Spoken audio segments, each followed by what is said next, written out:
Hi everybody, welcome back to the Bolt Hole Biker.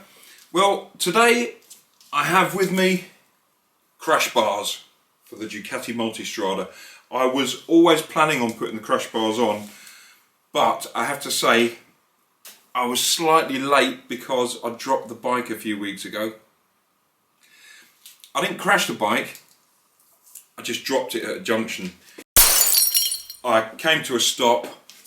I knew that the road had a camber, but when I put my foot down, the camber was a little bit more severe than I'd anticipated, and the bike had leant just slightly too far for me to hold it. It's a heavy bike, it's quite top heavy, and it's quite tall, and I've only got little legs, so I just couldn't take the weight of it. I let it down gently, but it did go. And incidentally, just before it got to the floor, my foot was still going to be slightly underneath it, so I had to kind of shuffle my foot out, which put me off balance, and the weight of the bike pushed me into a forward roll. So if anybody had have seen it, I would have been quite embarrassed, but nobody did see it. I was very lucky there.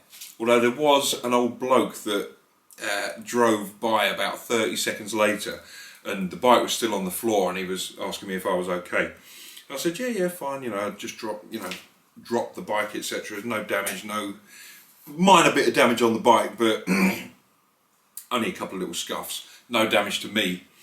And his helpful advice was that I should have bought a smaller bike. So anyway, after I'd punched him, I picked the bike up and carried on my merry way. Now, I do think that I was incredibly lucky when I did drop the bike, because I don't even know if this is coming out on the GoPro, but there's a tiny little scuff here and a tiny scuff here on the bodywork, and they are the only bits of damage on the bike. So I have to say, the bike falls over very nicely. Obviously there was no forward motion, it was just a sideways flop. But actually, tell a lie, I've got a tiny scuff on the handguard as well. These crash bars are made by a company called Heed. The reason I bought them primarily is because they follow the line of the bodywork on the bike. Also, they've got really good reviews for being decent crash bars, and they're very strong and well secured to the bike. But there are various other options for crash bars for the Multistrada, but the reason I went for these is because they follow the line of the bodywork. And also, you can get these additional bags which fit within the bars once they're on, so you get a bit of additional storage for if you're touring. Anyway, if you're interested in seeing how these fit onto the bike, then stay tuned and we'll get into it. This is only the second time I've had this bike on the lift, and I have to say it's a lot more difficult to get this on the lift on the centre stand than it is getting the other bikes on with a paddock stand. But this is too long for me to use a paddock stand on. The wheels of the paddock stand come off the back of the ramp. Should have got a bigger ramp.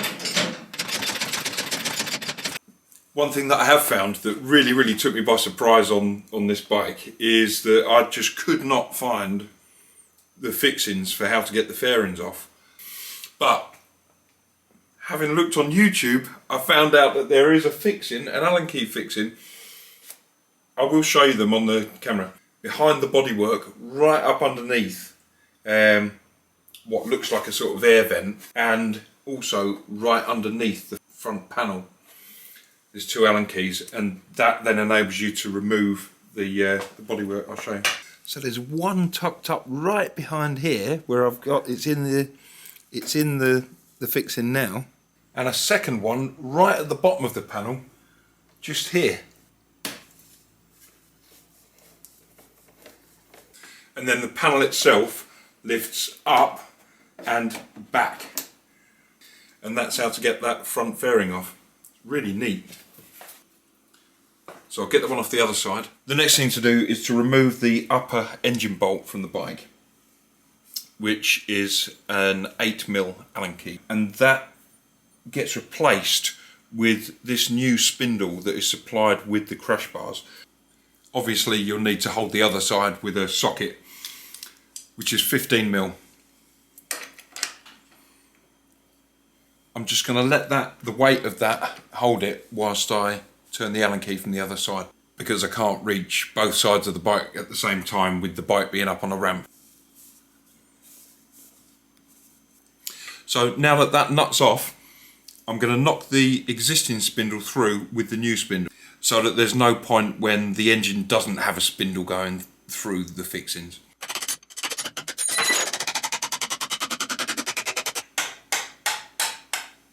So now we're actually going to start installing the crash bars. They are done, I know this sounds obvious, but they're done one side at a time, because in order to fit them you need to remove a radiator bolt as well. So you only remove one side at a time. Remove the one side, get that bar on, then do the other side. You don't take both radiator bolts out at the same time, otherwise it will drop. So you remove your top radiator fixing bolt on one side in order to fit this crash bar. The screws that you take out are replaced by longer screws that are supplied with the kit that comes with the crash bars. My sockets are too long to go on this nut, so it's going to be an open spanner this time, I think. So that's the screw that comes out, and it is replaced by this screw and washer, which holds on this shaped bracket. I think I put a bit of Loctite on.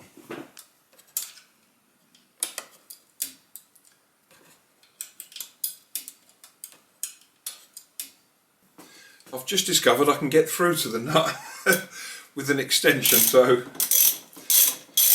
this side's a bit easier.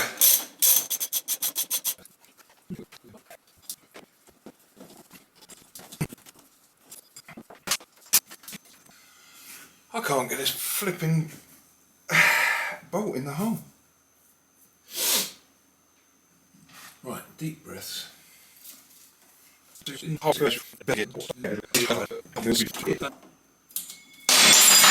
Bugger.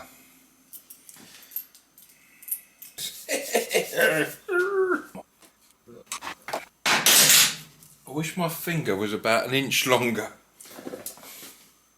Not just my finger either, but today just my finger. So that I could push it. I'm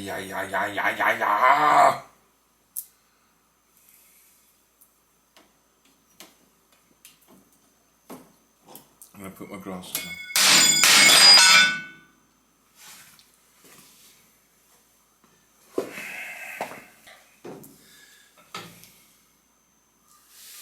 Okay.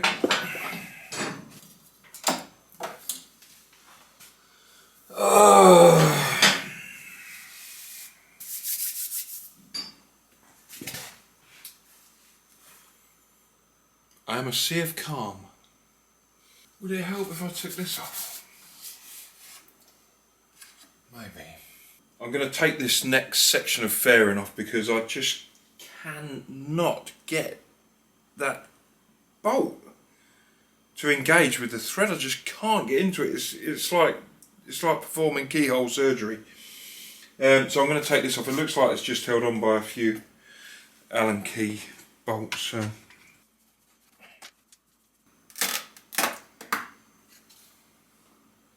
It's really nice. The way the bodywork goes on this is just so nicely done. You can see where your money goes. Right. I think I've done it.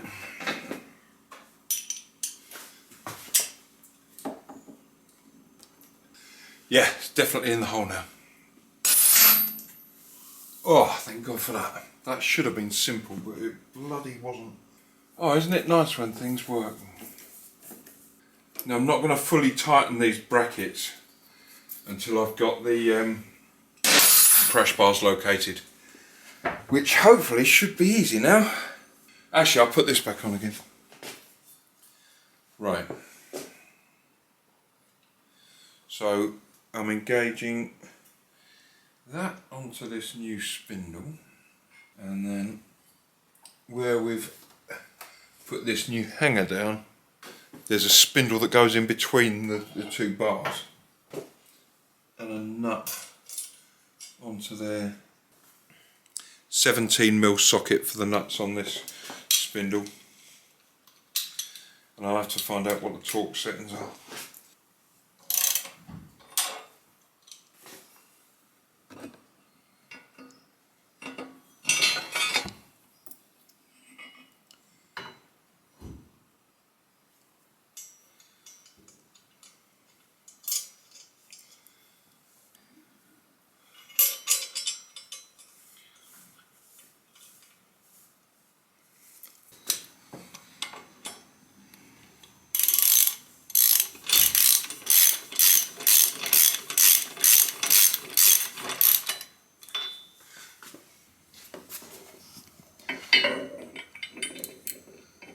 So this spindle bolts between the two bars to hold them rigid and in place.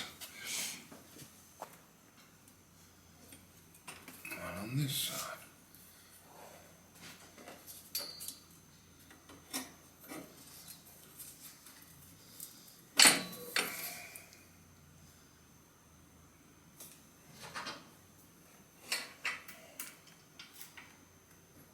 And then the final piece of the puzzle is this brace that sits across the front, held on by these Allen bolts from the underside. So that's pretty much the bars on. All I'm going to do now is just tighten everything up, torque it all down, get these two fairings back on, and then we'll have a look at what it looks like. Only thing left to do is put these two little black plastic caps on over where the fixings are, just to keep it all neat. So that's the installation complete. I'm very happy with how they look. I really like the way that they follow the line of the bodywork on the bike. They're absolutely rock solid. Fitting them's not hard, there's nothing difficult in it, but there are a couple of fiddly bits, I won't deny that. The screw that you have to take out on the left hand side of the bike at the top of the radiator is a pig to get back in again, because it's very difficult to get into, and there's pipes and cables going right past where the head of the screw is, so you can't get to it very well.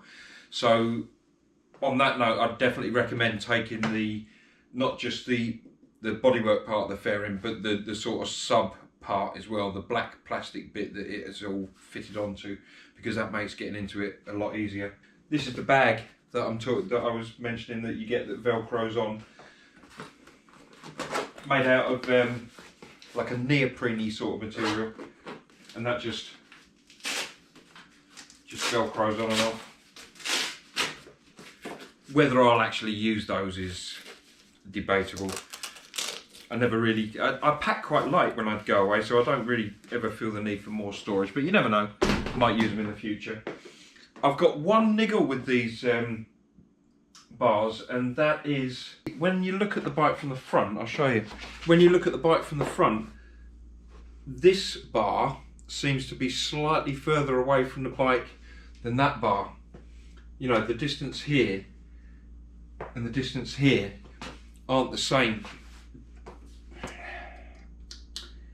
And I did wonder whether that was something that I'd done wrong with the installation, but there isn't anything that you can do differently. It's a fixed point here, it's a fixed point there. There's nothing you can do to move it over, because what I'd like to do is move this one over that way, or that one out that way, but you can't, so I'm stuck with it like that. I don't know if they're all like that, but on these, I mean, I can live with it, but it is a little bit of a niggle. I'm going to notice it every single time I look at the bike. But anyway, there we go. I hope that's been useful, particularly if you are thinking of getting some crash bars for your bike. The next thing I'm planning on doing to this bike, as well as the other two bikes, is giving them a good clean and getting some ACF 50 sprayed onto them. So if that's something that might interest you, then look out for that video, and I shall see you in the next one. Bye.